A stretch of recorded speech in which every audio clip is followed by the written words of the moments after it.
Welcome you to a deep dive on something we all take for granted: paper. It seems so simple, but its invention was, well, a civilizational turning point. And that's our mission today. We want to unpack how paper solved a massive crisis, the incredible innovation behind it, and how it literally changed the world. Right, because before paper, just writing something down was a huge physical problem. You mean heavy? I mean, incredibly heavy. For centuries, the go-to material was bamboo slips. Okay. But think about what that means.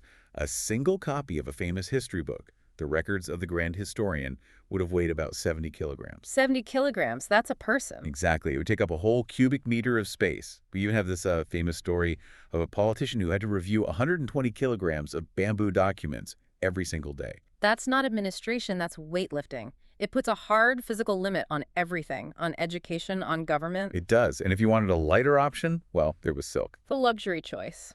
The impossibly luxury choice.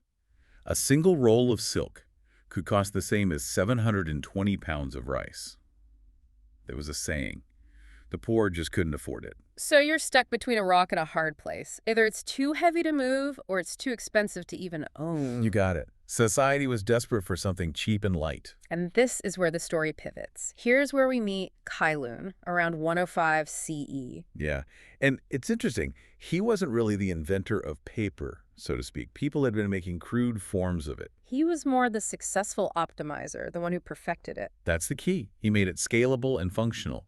And his breakthrough was really about two things. First, the raw materials he used. This is the brilliant part. He used waste. Total waste. Things like tree bark, old rags, bits of hemp, and this is crucial, old fishing nets. So stuff nobody else wanted. Exactly. It dropped the cost to maybe 1/10 of silk, and it also meant paper production wasn't competing with, food or clothing. It was an ethical innovation too. And the second part of his breakthrough. The process. He standardized it.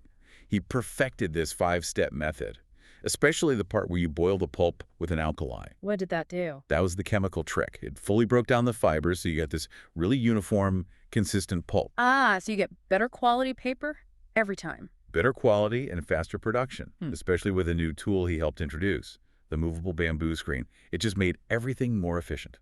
So you have this new, cheap, light, high-quality material. What does this actually, unlock for the world? Everything. The cost barrier just collapses. Oh. Knowledge starts to spread like wildfire. In China first, I assume. Oh, absolutely.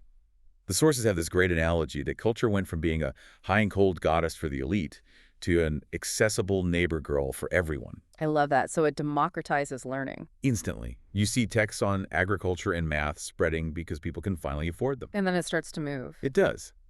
The key moment is the Battle of Talas in 751 CE. Chinese artisans were captured and brought the secret of papermaking west to Samarkand. And from there, it just explodes across the Arab world. Yes, and this is so important.